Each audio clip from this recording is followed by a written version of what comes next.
श्री गणेशाय नमः। कार्तिक महात्म्य।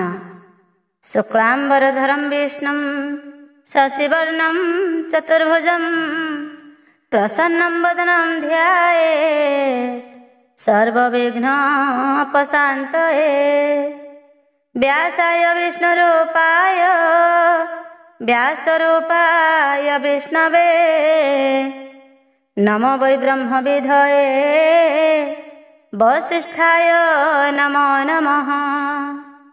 स्नान मंत्र।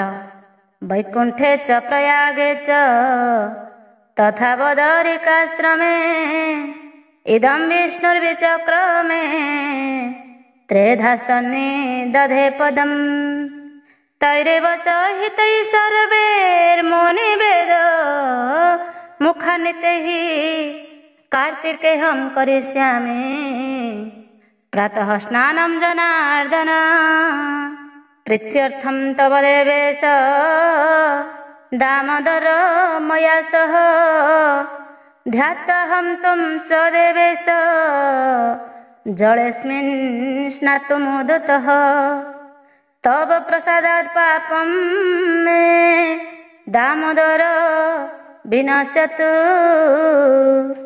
नित्यनैमित्तिके कृष्ण कार्तिके पापनाशनम्। त्रयोदश अध्याय। विष्णुंकर वृंदावती हरण। नारद उवाच विष्णु जलंधरं सत्त्वा तद्दैत्य पुटहेवनं पवित्रस्य भंगाय वृंदाश्चाकरोनिति। शृणुवाहे मनोवंशी पृथुनरपति शिवपुरो विष्णु सिंधु देशे गले धाती। जेउ परी मायाधर माया भी आइले वैष्णवी माया रे वृंदावती को मोहिले। से कथा कहिबाराए शुण मन देई एथो तारे जाहा हेला कहिबा बुझाई।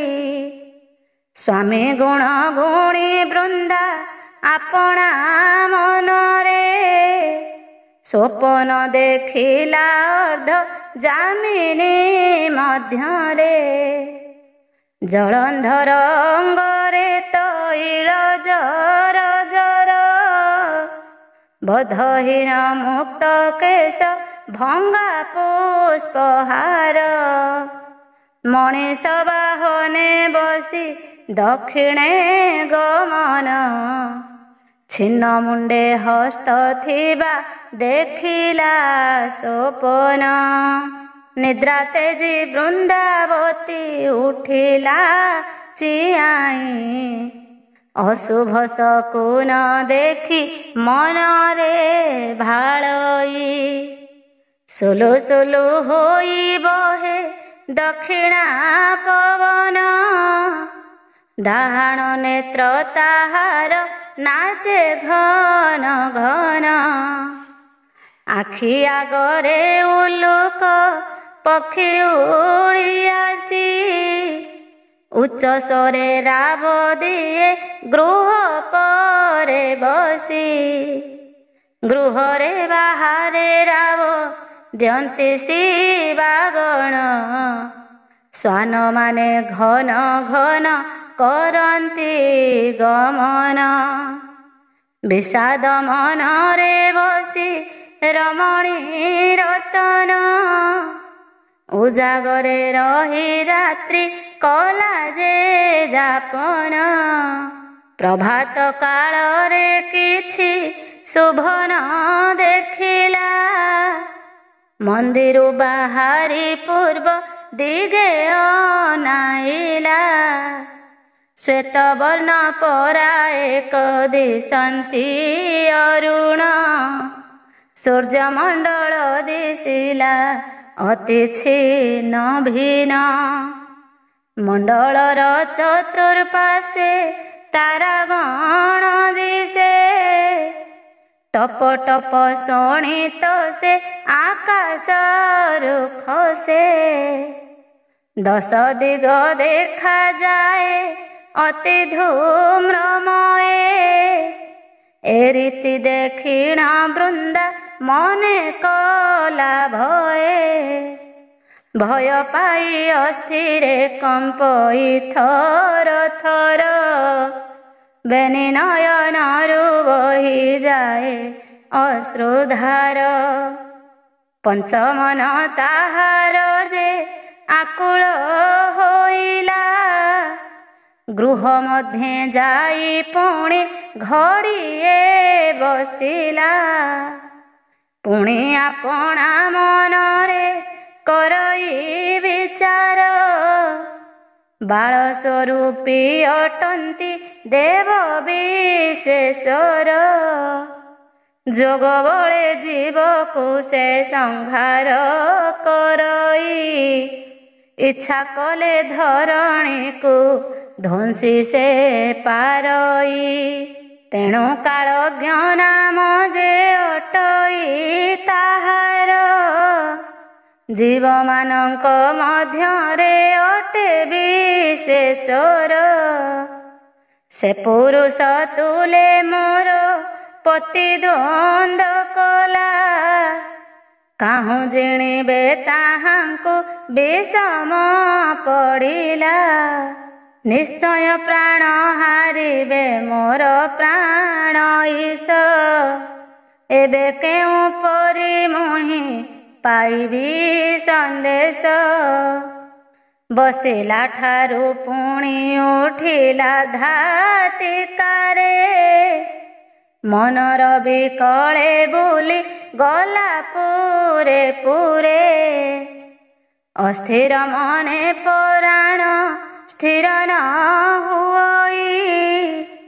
ଆସନ ବସନ ତେଜି ବାଇ ପ୍ରାୟ ହୋଇ।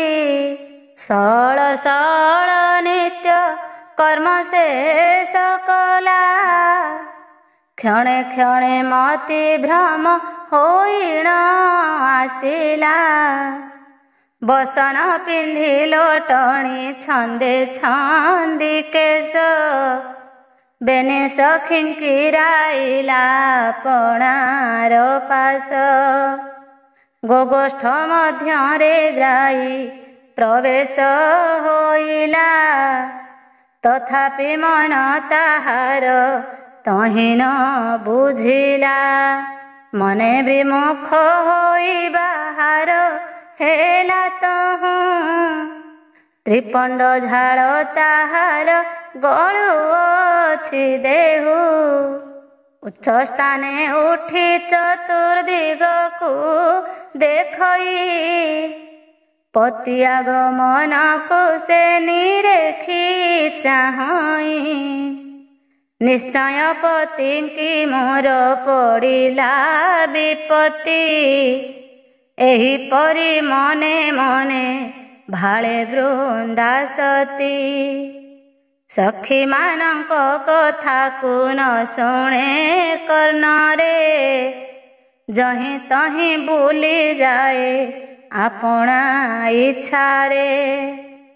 ବିଷ୍ଣୁ ମାୟା ଘୋଟି ବୁଦ୍ଧି ହଜିଛି ତାହାର।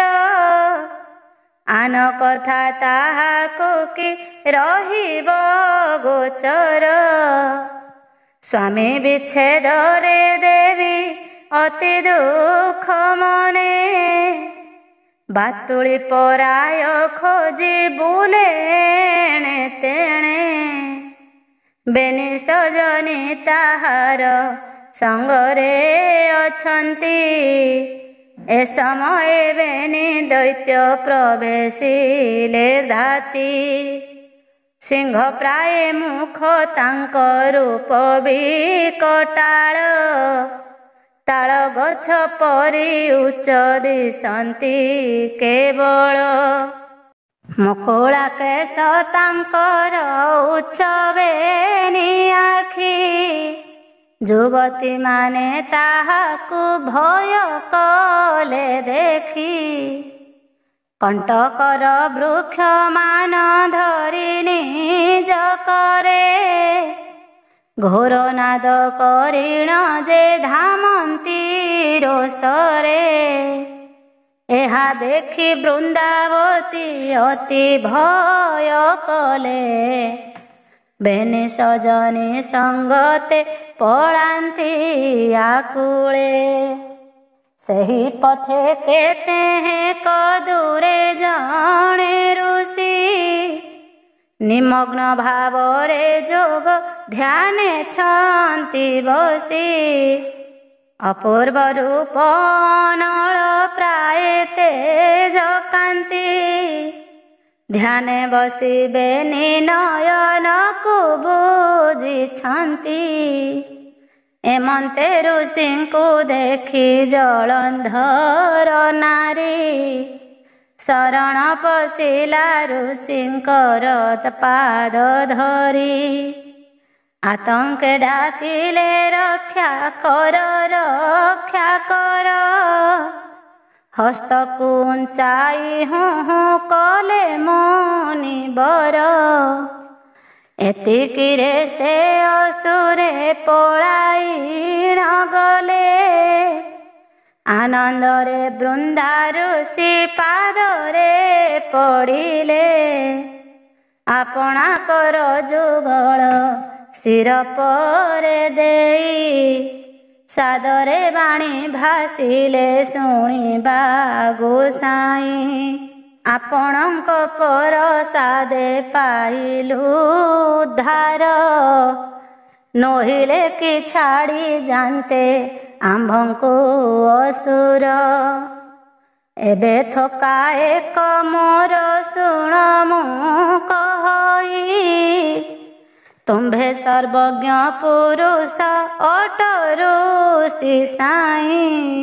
ମୋହର ସ୍ୱାମୀର ନାମ ଅଟେ ଜଳନ୍ଧର ଈଶ୍ୱରଙ୍କ ତୁଲେ ଯାଇ କରନ୍ତି ସମର।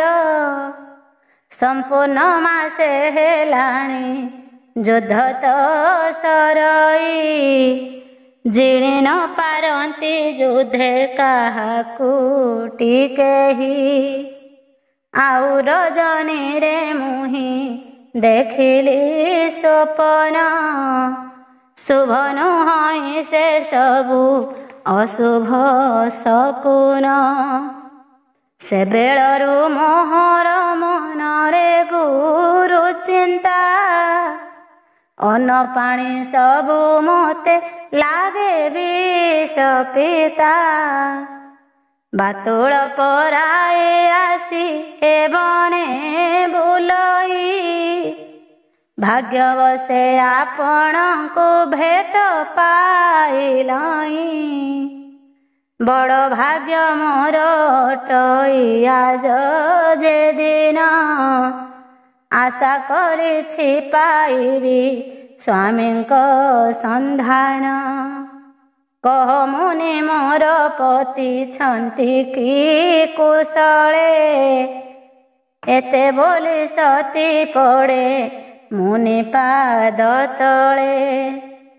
ବୃନ୍ଦା ବାକ୍ୟ ଶୁଣି ମୁନି ମନର ଉଲ୍ଲାସେ ନିଶ୍ୱାସ ଛାଡ଼ି ଚାହିଁଲେ ଉତ୍ତର ଆକାଶେ। ଏହି କାଳେ ଆକାଶରୁ ଦୁଇଟି ବାନର ଗିରି ପ୍ରାୟ ଖସିଲେ ସେ ଅବନୀ ମଧ୍ୟର। ସେମାନଙ୍କ କରେ ଅଛି ଏ ମୃତର ପିଣ୍ଡ ଛେଦନ ହୋଇଛି ଯେ ତାହାର ଗଣ୍ଡି ମୁଣ୍ଡ। ମୁନିଙ୍କ ଆଗରେ ଆଣି ତାହା ଦେଲେ ଥୋଇ ଚକ୍ଷୁ ପିଛଡ଼ାକେ ଗଲେ ଅନ୍ତର୍ଧ୍ୟାନ ହୋଇ। ମୁନିଙ୍କ ପାଶେ ରହିଲା ମୃତ ଶବ ଖଣ୍ଡ ଦେଖି ବୃନ୍ଦା ଚିହ୍ନିଲା ତାହାର ସ୍ୱାମୀ ମୁଣ୍ଡ। ପ୍ରତ୍ୟକ୍ଷରେ ଜଳନ୍ଧର ରକ୍ତେ ଜର ଜର ଭୂମି ମଧ୍ୟରେ ପଡ଼ିଛି ମୃତ କଳେବର। ଏମନ୍ତ ଦେଖିଣ ବୃନ୍ଦା କରଇ ରୋଦନ।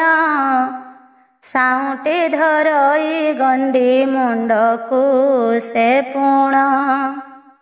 ବେନି ଗୋଟି ସଖୀ ବୃନ୍ଦାଛନ୍ତି ଧରି ଧରି। ସ୍ୱାମୀ ଗୁଣ ଶୁଣିଣ ସେ କାନ୍ଦଇ ସୁନ୍ଦରୀ। ଆହା ପ୍ରାଣନାଥ ମୋତେ କାହିଁ ଛାଡ଼ିଗଲ। ରିପୁଗଣେ ଡରୁଥିଲେ ଦେଖି ବାହୁବଳ। ବିଧାତାଙ୍କ କରେ ମହାବଳିଆରପଣେ। ଚତୁର୍ଦ୍ଦଶ ଭୁବନକୁ ଜିଣିଲ ଆପଣେ। ଐରୀ ଗଣଙ୍କୁ ଧୂମକେତୁ ଅଟୁ ତୁହି। ଏକାଳେ ଏତେ ଅବସ୍ଥା ହୋଇଲା କେମ୍ପାଇଁ। ମୋର ଦୁଃଖେ ଦୁଃଖୀ ହେଉଥିଲ ପ୍ରାଣନାଥ। ତୁମ୍ଭ ସେହି ଗୁଣ ଗୋଟି ସୁଝିବି କେମନ୍ତ। ମୋତେ ତୁମ୍ଭ ସଙ୍ଗତରେ ନିଅ ପ୍ରାଣନାହା। ଏବେନିକି ଆଉ ମୋତେ କରିବ କେ ଆହା। ମୋରି ଶରୀର ମିଶୁ ତୁମ୍ଭରି ପରାଣେ। ଆଉ କାହିଁ ପାଇଁ ବଞ୍ଚି ରହିବି ମୁଁ ପ୍ରାଣେ।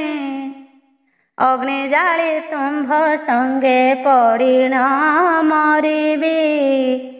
ଆପଣଙ୍କ ସଙ୍ଗେ ସଙ୍ଗୀ ହୋଇଣ ରହିବି।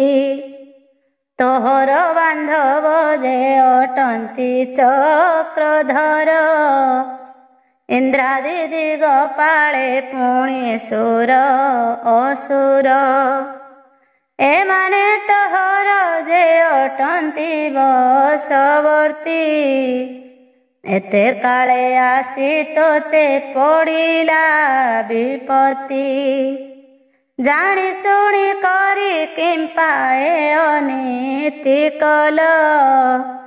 ଈଶ୍ୱରଙ୍କ ତୁଲେ ଯାଇ ବିବାଦୀ ହୋଇଲ। ଶିବଙ୍କର ରମଣୀ ପାର୍ବତୀ ମହାସତୀ। ତାଙ୍କୁ ହରିବାକୁ କିମ୍ପା ବଳାଇଲ ମତି।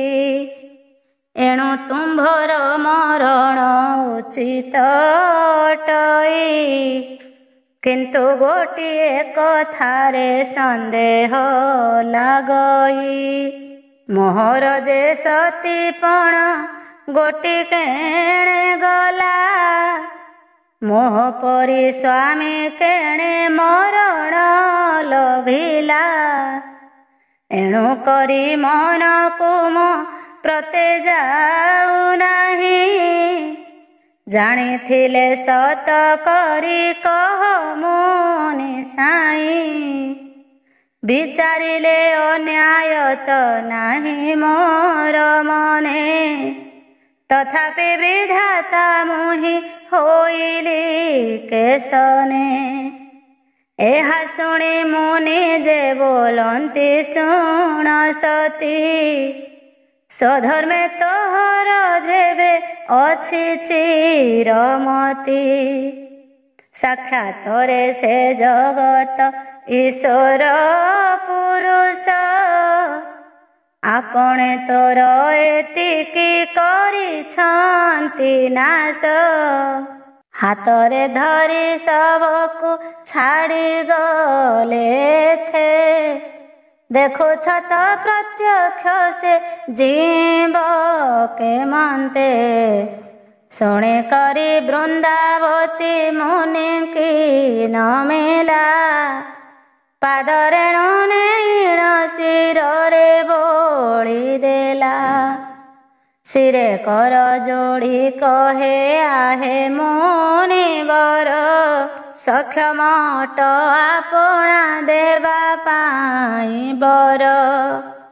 आपण एबे मोहर ए विनती घेन मोहर स्वामी की तुम्भे दियो जीवदान एहिपरि मुनिଙ୍କ पादरे पुणी पुणी विनୟରେ प्रणाम जे करई तरुणी बृंदावतीर विनय भाव मुनि देखी सादरे बोइले तुम्भे बुझी दियो आखि क्षणे परिजन्ते विष्णु पादे ध्यान कर जियाई देवु जे आम्भे पति को तोहर शुणी तहु तीनि जण आखि बुझी देले सब सह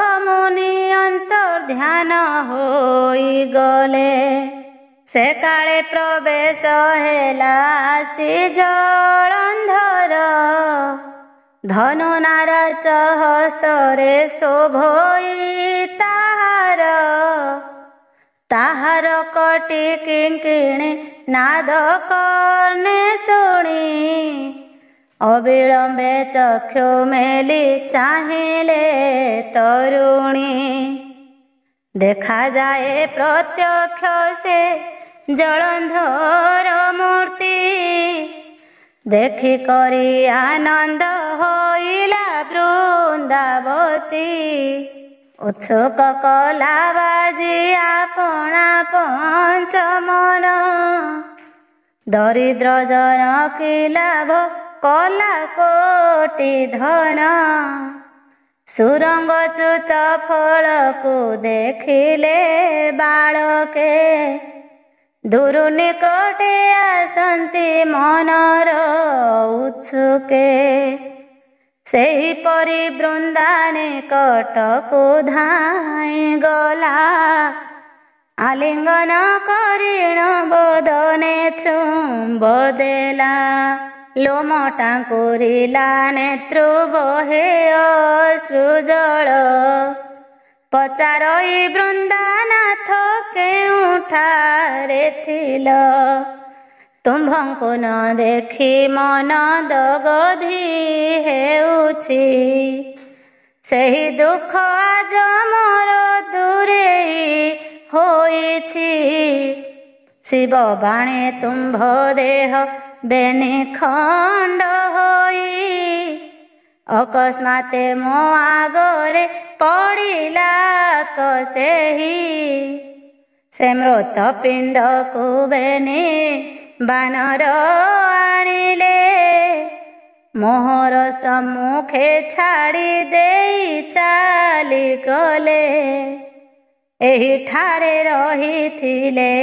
मुनि एक जण मोहर विनतीरे से होइले प्रसन्न मोकामना सिद्धि करी अंतर्ध्यान हेले तुम्भे तो जिल जे मोहर पुण्य फले एबे पुरकु चाल बहन होई जीवा ए गहन वन मध्य किं पाई रहिबा वृंदावतीर एपरि मृदु वाक्य शुणी से माया पुरुष सगंभीरे कहे बाणी धन्य रे प्रियंबदा धन्य तोर पुण्य मरण जियाई कराइलु जीवदान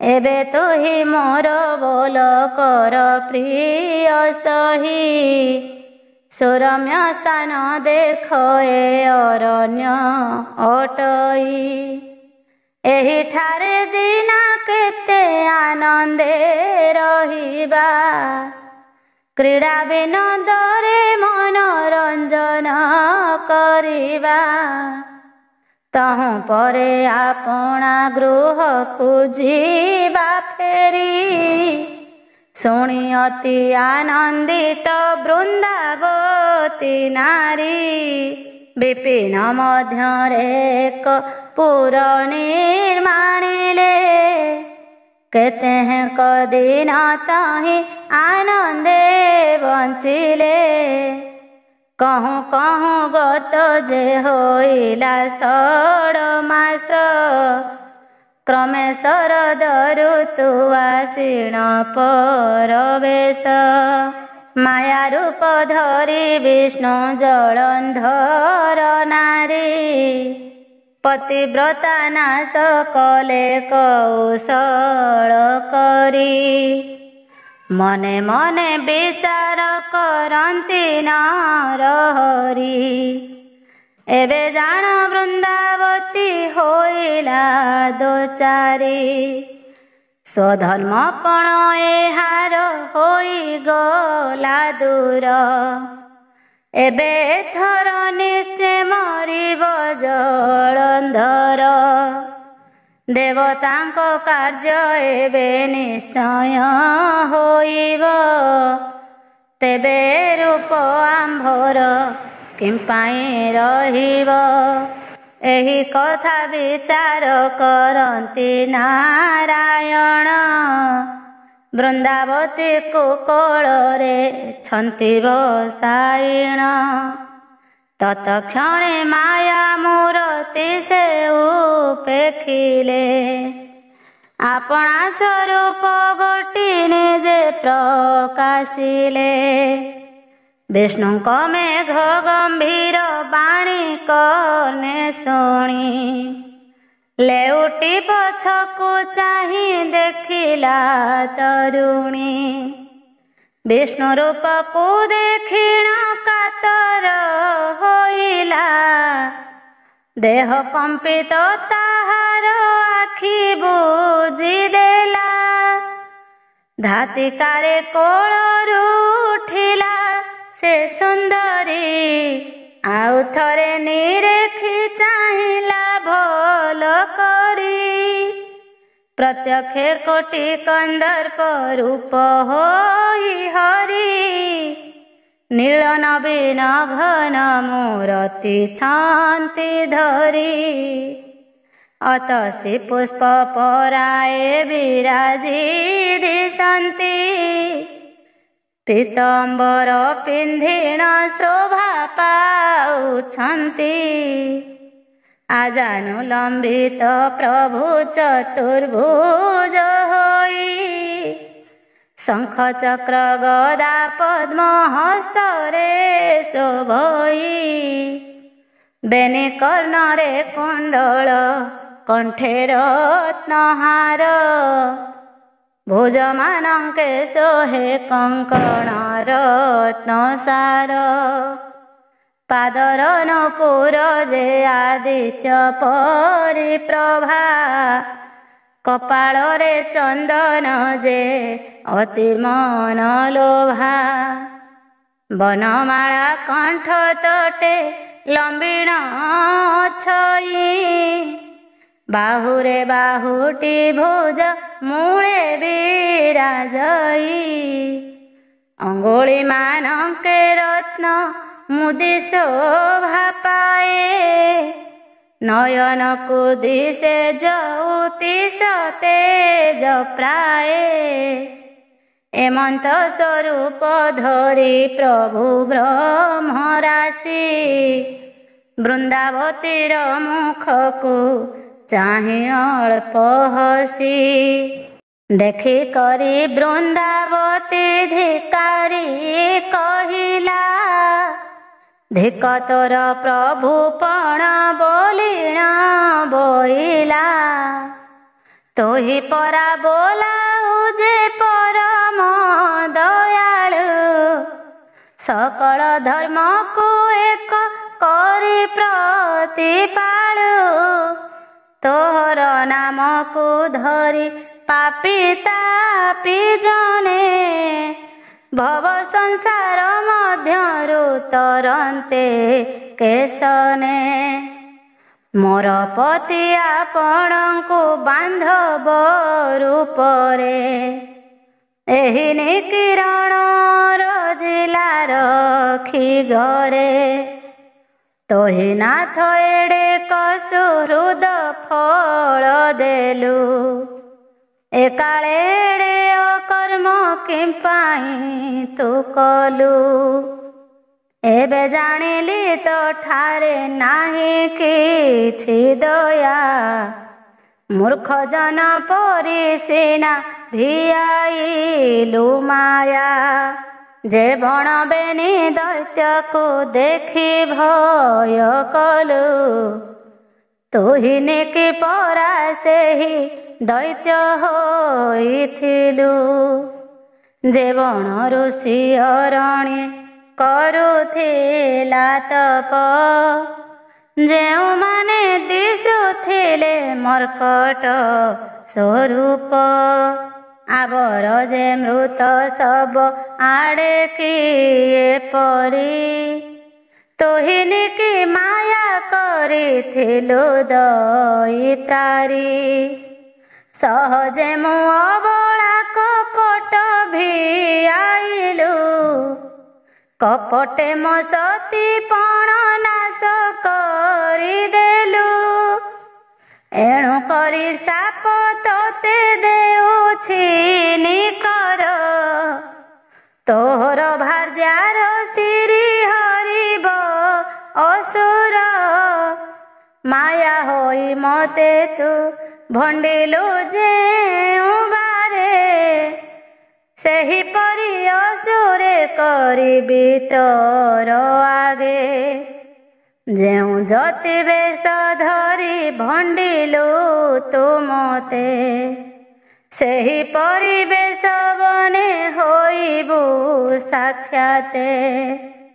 ଚାରି ଯୁଗ ଧର୍ମ ଯେବେ ହୋଇଥିବ ସତ୍ୟ, ଏହି ଅଭିଶାପ ତୋତେ ହେବ ପରାପତ।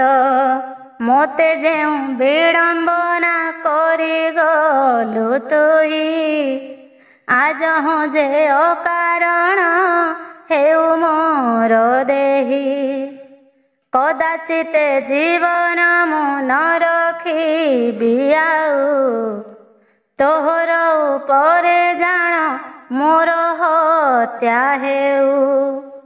ଏମନ୍ତ ବୋଲିଣ ବୃନ୍ଦା ଉଠିଲା ବହନି, କାଷ୍ଠ ଖଣ୍ଡ ଏକ ଠାବେ ରୁଣ୍ଡ କଲାଣି। ସମିଧ ପ୍ରକାଶିତ ହିଁ ଅଗ୍ନି ଲଗାଇଲା, ପ୍ରଚଣ୍ଡ ହୋଇଣ ହୁତା ସନ ଯେ ଉଠିଲା। ଏମନ୍ତ ଭବିଷ୍ୟ ଦେଖି ଜଗତ ଠାକୁର, ବୃନ୍ଦାଙ୍କୁ ସମାର୍ଜନ୍ତି ସେ ଅନେକ ପ୍ରକାର। ବୋଲନ୍ତି ଗୋ ସତୀ ତୁହି ନ ପଡ଼ ନଳେ, ତୋହର ଯେ ପତି ଜାଣ ବର୍ତ୍ତିଛି କୁଶଳେ। ବିପଦ କଥାକୁ ତୁହି କେବେ ନ ଭାଳ, ଆମ୍ଭେ ନିଶ୍ଚୟ କଥାକୁ କରିଦେବା ଭଲ। ଗୋବିନ୍ଦ ବଚନ ବୃନ୍ଦା କର୍ଣ୍ଣେ ନ ଶୁଣିଲା, ହବ୍ୟ ବାହନେ ବସିତ କ୍ଷଣେ ଭସ୍ମ ହେଲା। ବେନି ନୟନେ ଦେଖି ସେ ଅବଳାର ମତି, ମନେ ଅତି ବିସ୍ମିତ ହୋଇଲେ ଲକ୍ଷ୍ମୀପତି। ଆପଣା ଶ୍ରୀ ଅଙ୍ଗେ ତାର ଭସ୍ମ ରାଶି ବୋଳି, ଚିନ୍ତାର୍ଥିରେ ହେଲେ ସେ ଅଚଳ ମେରୁଗିରି। ବୃନ୍ଦାକୁ ମନ ମଧ୍ୟରେ ଧ୍ୟାଇ ନାରାୟଣ, ସେ ବ୍ରତରେ ମହାପ୍ରଭୁ ହୋଇଲେ ମୌନ। ଶୁଣିଲ ତ ସାଧୁ ଜନେ ଏ ଅପୂର୍ବ ରୀତି, ପୃଥୁ ନରପତିଙ୍କୁ ଯେ ନାରଦ କହନ୍ତି, ସତ୍ୟଭାମାଙ୍କୁ କହନ୍ତି ପ୍ରଭୁ ନାରାୟଣ।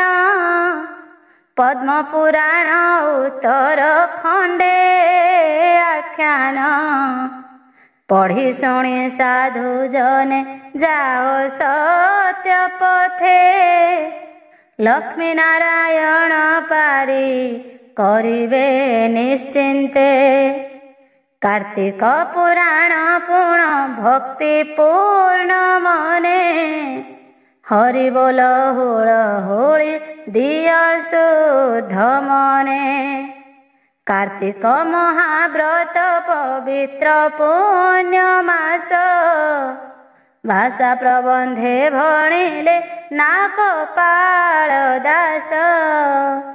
इति श्री पद्मपुराणे उत्तरखंडे कार्तिक पुराणे विष्णु वृंदावती हरणे भक्त नागपाल कृते नाम त्रयोदश अध्याय।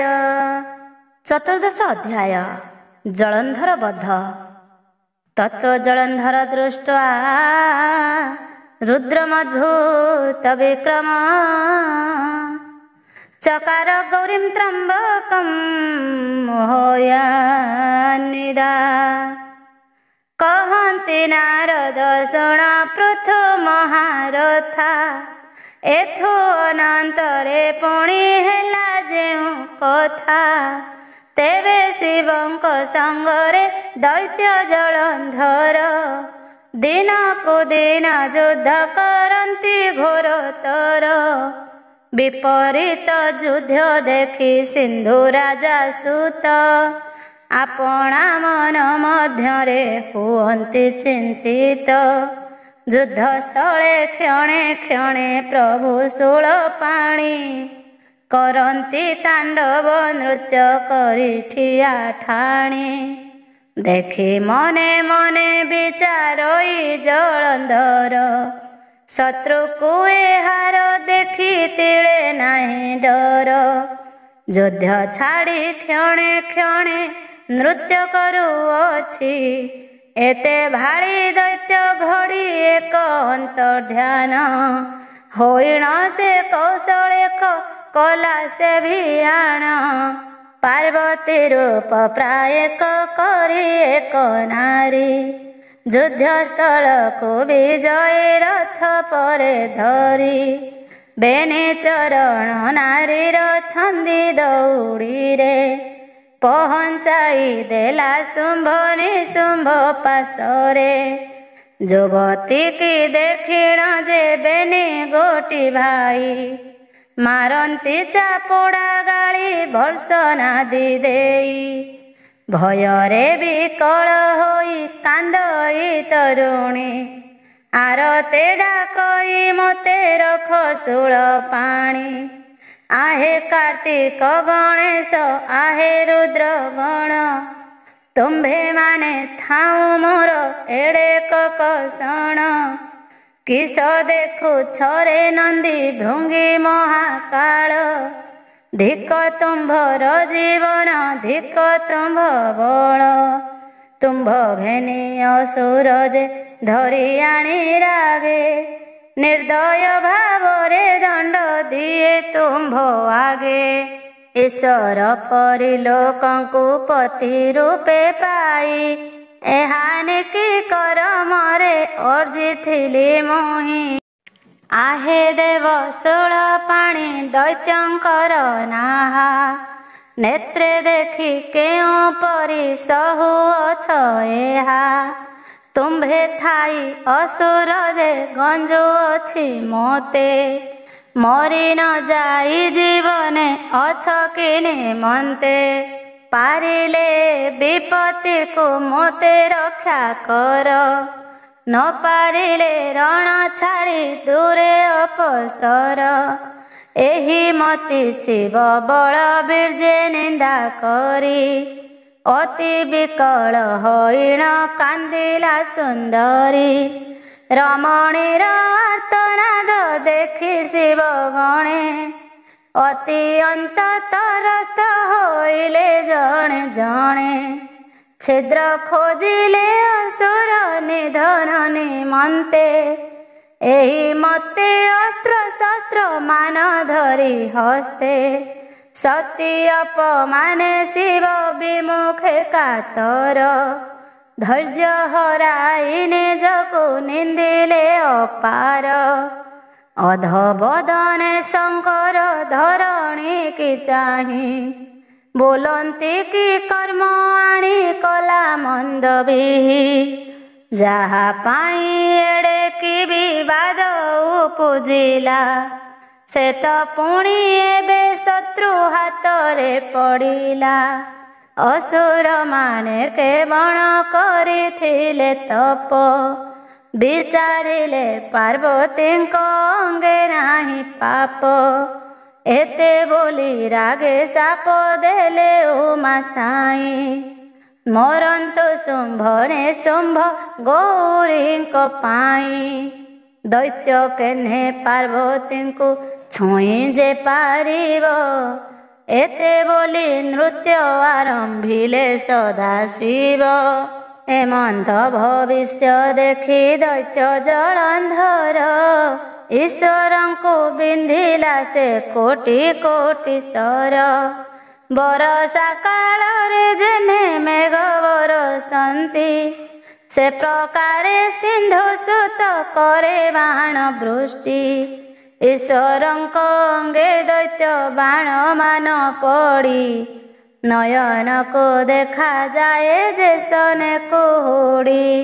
ଶରାଘାତେ ଶିବଙ୍କ ଶରୀର ଗୋପ୍ୟ ହେଲା ଦେଖି ଶିବଙ୍କର କ୍ରୋଧ ପ୍ରବଳ ବଢ଼ିଲା।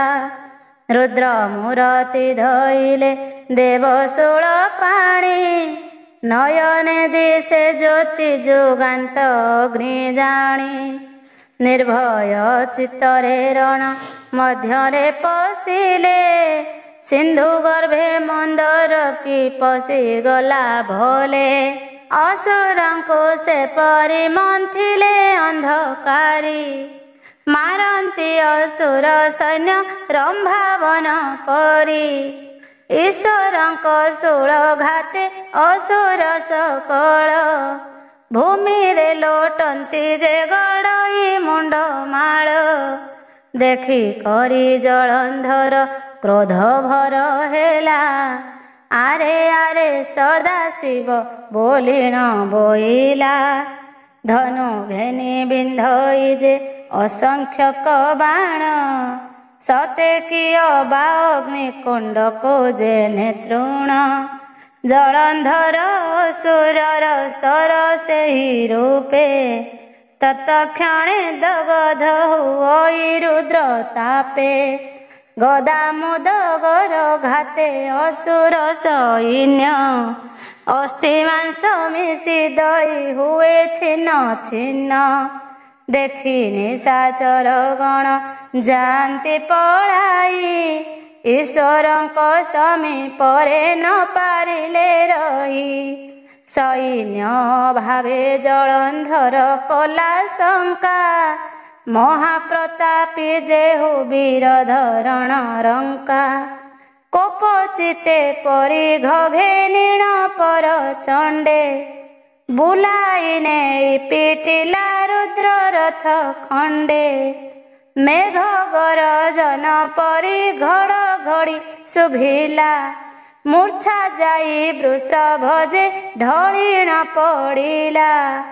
ବାହନ ଭାବେ ଶିବ କ୍ରୋଧାନ୍ୱିତ ହେଲେ ବିଷ୍ଣୁ ଆୟୁଧ ସୁଦର୍ଶନକୁ ସେ ଧଇଲେ।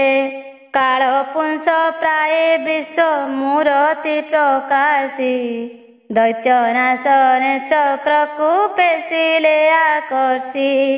ଶବଦରେ କମ୍ପମାନ ଧରଣୀ ଆକାଶ ଜ୍ୟୋତି ଦେଖି ନୟନକୁ ବୁଝିଲେ ରାକ୍ଷସ। ଜଳନ୍ଧର ବକ୍ଷେ ପାଇ ଚଡ଼କ ପଡ଼ିଲା ଗଣ୍ଡି ମୁଣ୍ଡ ଏକା ବେଳେ ଭିନ୍ନ ହୋଇଗଲା। ରଥୁ ଖସି ଦୈତ୍ୟ ଶବ ପଡ଼ିଲା ଭୂମିରେ ଘଡ଼ଘଡ଼ି ପରା ଏକ ଶୁଭିଲା କର୍ଣ୍ଣରେ। ଦୈତ୍ୟ ମୁଣ୍ଡ କାଟି ସୁଦର୍ଶନ ଧାତିକାରେ ଶିବଙ୍କର କରେ ଯାଇ ହୋଇଲା ହାଜରେ। ଜଳନ୍ଧର ଅସୁରର ମୁଣ୍ଡ ତଳେ ପଡ଼ି ଅଳପ ଅଳପ କର ଓଷ୍ଠ ଦନ୍ତ ଭିଡ଼ି ଶିବଙ୍କ ଆଡ଼କୁ ଦୈତ୍ୟ ଚାହିଁଲା ତରାଟି। ତକ୍ଷଣେ ଦେଖିବା ବୀର ଶିବ ରୂପ ଗୋଟି ସିନ୍ଧୁରାଜ ସୁତର ଶରୀର ଜ୍ୟୋତିର୍ଲିଙ୍ଗେ ତତ୍କ୍ଷଣାନ୍ତି ପଡ଼ିଲା ଯାଇ ରୁଦ୍ର ଅଙ୍ଗେ। ତାହାର ଭାରି ଯା ଯେଉଁ ସତୀ ବୃନ୍ଦାବତୀ ଅଗ୍ନି ମଧ୍ୟେ ପଶି ଝାସିଥିଲେ ସେହି ସତୀ। ଆତ୍ମା ପୁରୁଷ ତାହାର ଅନ୍ତରିକ୍ଷେ ଗଲା ମହାସତୀ ପାର୍ବତୀଙ୍କ ଅଙ୍ଗେ ସମ୍ଭାଇଲା। ସ୍ୱର୍ଗପୁର ଥାଇ ଦେବତାଏ ଦେଖୁଥିଲେ ସମସ୍ତେ ଏକ ମୁଖରେ ଜୟ ଜୟ କଲେ। ବ୍ରହ୍ମାଙ୍କ ସହିତେ ଯେ ଆବର ସୁର ମୁନି ବିବିଧ ସମ୍ଭାରେ ପୂଜା ବିଧି ମାନ ଘେନି ସମସ୍ତେ ଆସି ପ୍ରବେଶ ହେଲେ ଶିବ ପାଶେ। ଅନେକ ଯେ ଉପହାର ଦେଲେ ମନ ତୋଷେ ସ୍ନାନ କରାଇଲେ ତାଙ୍କୁ ଗଙ୍ଗା ନରେ ନେଇ ଅଙ୍ଗ ମଣ୍ଡାଇଲେ ନାନା ଅଳଙ୍କାର ଦେଇ। ଏକ ମୁଖ ହୋଇ ଦେବେ ସ୍ତୁତି ଆରମ୍ଭିଲେ ଶିରେ କର ପତ୍ର ଯୋଡ଼ି ନିଉଛାଳି ହେଲେ।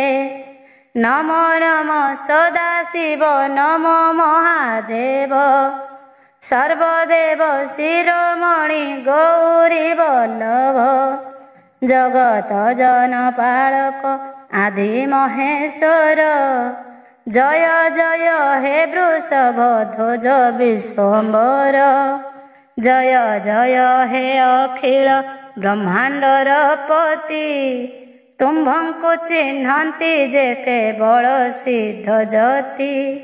ନମସ୍ତେ ନମସ୍ତେ ଦେବ ଆହେ ପଶୁପତି ଆପଣ ଅଟନ୍ତି ଯେ ସାକ୍ଷାତ ବିଷ୍ଣୁ ମୂର୍ତ୍ତି।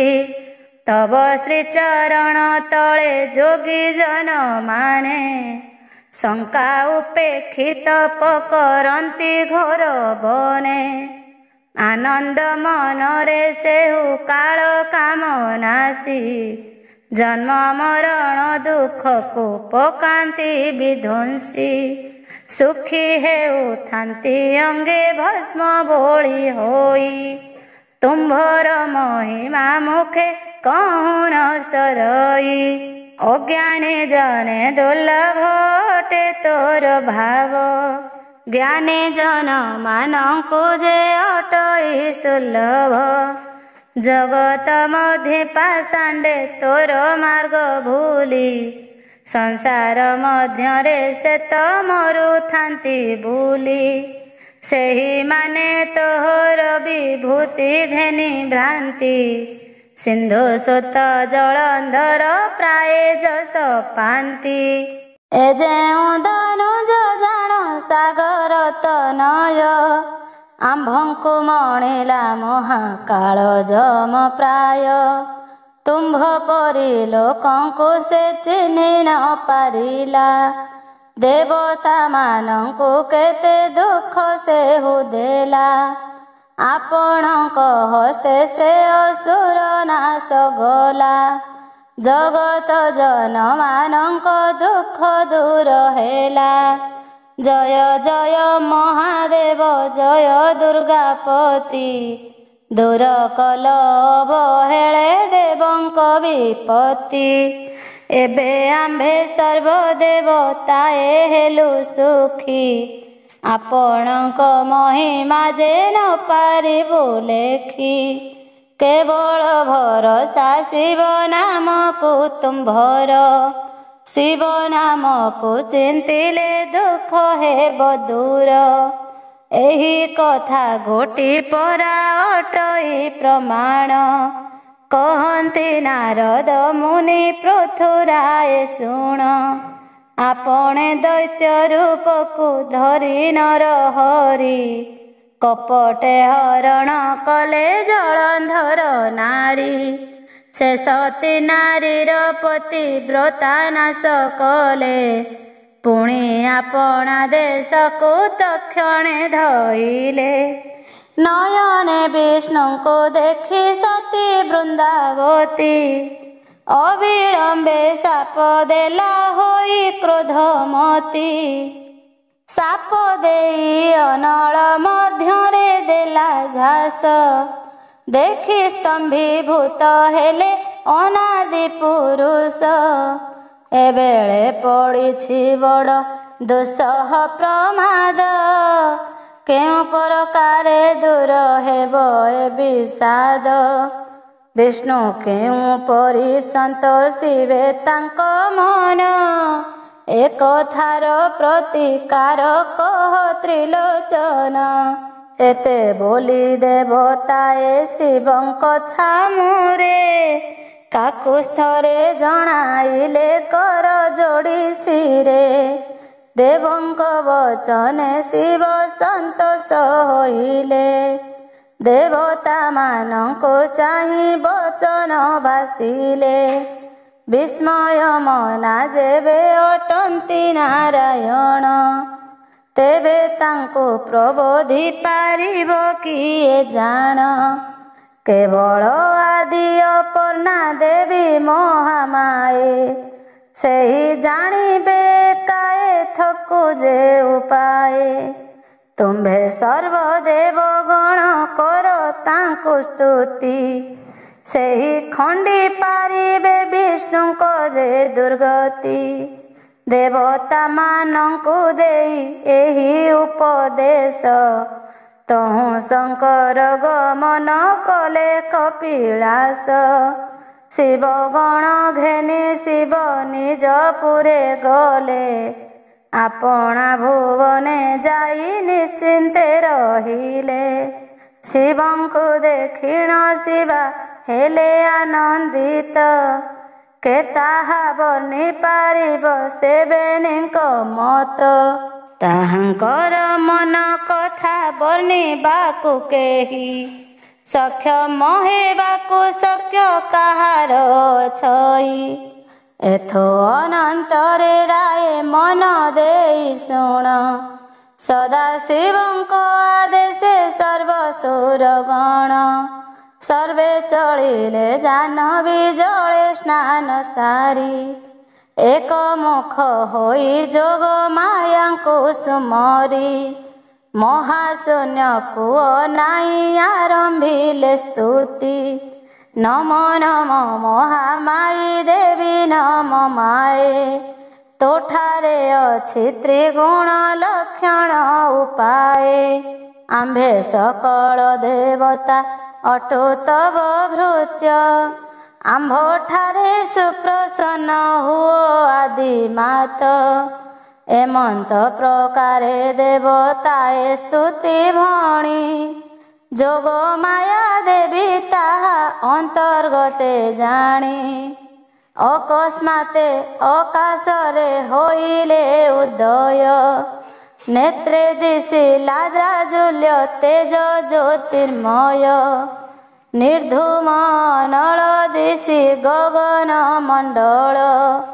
ବିରାଜି ଦିଶେ କିରଣ ନେତ୍ରକୁ କେବଳ।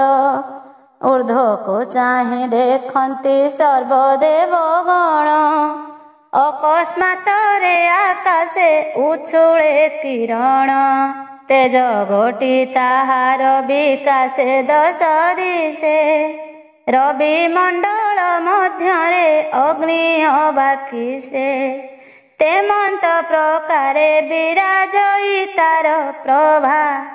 ଆକାଶ ମାର୍ଗେ ଯେନେ ସୁନ୍ଦର ରତ୍ନ ଆଭା। ଅଦ୍ଭୁତେ ଶୁଣାଗଲା ଦେବଗଣେ ଶୁଣ। ତୁମ୍ଭ ମନ କଥା ଆମ୍ଭେ ଜାଣିଲୁ ଏ କ୍ଷଣ। ଯେଉଁ ପରି ନାରାୟଣ ସନ୍ତୋଷ ହୋଇବେ। ସେ ପାଇଁ ଉପାୟ ମୁଁ କରିବି ଦୃଢ଼ ଭାବେ। ସଂସାର ସାଗର ମଧ୍ୟେ ତିନି ରୂପ ଧରି। ଏତିକିରେ ଉପାୟ ମୁଁ କରିବି ବିଚାରି। कही अंतर्ध्यान हेले देवी महामाई गगन मार्गे अदृश्य विद्युत प्राय होई गगने अदृश्य होई भूमि रे प्रवेश तिनि रूपे उभा हेले धरी दिव्य वेश नाम तांक अटई शारदा श्री हरि दिशई श्वेत कुसुम कृष्ण कांति परी त्रिमूर्ति रूपरे उभा देवंक छामुरे वृक्ष कर बीज घेनी करी पापुली रे देवतांकु से तिनि हे देले तिनि मुष्टि बोइले निय एथिरे विष्णु हेब तुष्टि ए बीजकु विष्णुक सन्निधे नेई बुण एथिरे संतोष निश्चय हेबे नारायण ए बीज मध्यरु जात हेब जेउ वृक्ष से घेनी संसार जन माने हेबे मुख्य समस्त जन प्राणी मंगल निमंते वनस्पति रूपे ख्यात हेब त्रिजगते अतिरे होइब सर्व सिद्धि मनस्काम एथिरे परमानंद हेले नारायण एते कही देवी अंतर्ध्यान होई गले अंतरिक्षे शून्य मार्गे जाइण मिशिले तहीं सेहि ठाबरु सकल सुर मुनि गमन कले त्रिवनस्पति बीज घेनी पथबाही सर्वे गले विष्णुकर पास कहन्ति नारद मुनि शुण पृथ्वीश पद्म पुराण उत्तर खंडे चरित कार्तिक महात्म्य कथा होइछि व्यकत मुनि गण आगे सुत जाहा थिले कही सत्यभामांकु ताहा कहिले भावग्राही पृथु आगे नारदता कहिले प्रकाशी महादेव दास ताहा जगते प्रकाशी कार्तिक महात्म्य बोली जगते विख्यात पढ़ी शुणी जन माने लभंती मुकत पद छंद करी ताहा भाषा प्रबंधरे परकाश कली साधु सुजन हितरे 12 मास मध्यरे कार्तिक मास सार कार्तिके कार्तिक स्नान कर सुज्ञानर इह पर जन्मर दुष्कृत मान जेते अवहेले विनाश से होइब निश्चिन्ते धन जन गोप लक्ष्मी प्राप्त होइब इह जन्मे सुख अन्ते वैकुंठे बसिब रोग शोक जरा व्याधि सबु हेब दूर जम दंड मृत्यु दंड न बाधिब आर ग्रह नक्षत्रादि दोष जीव दूर होई वृद्ध अंग जीव हेब प्रमाणटिए आपणे तरी तारिब आपणार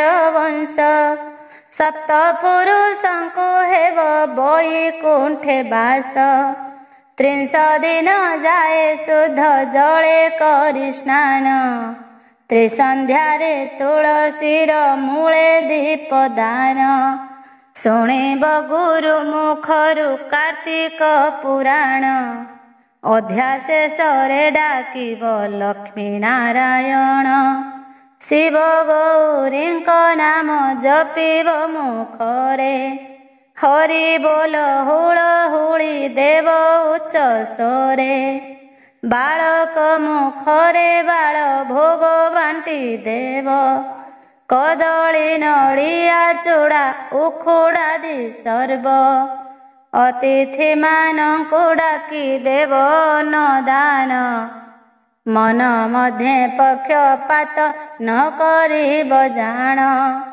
एही परकारे जाण नीति प्रतिदिन संध्या काଳରେ करिब नाम संकीर्तन शिव गौरीଙ୍କ नाम जपनु दिन प्रसन्न होइबे निश्चय लक्ष्मी नारायण भक्ति पुष्पांजलि घेनी बोल हरि हरि कहे न कपाळ निश्चय भवु हेव पारी।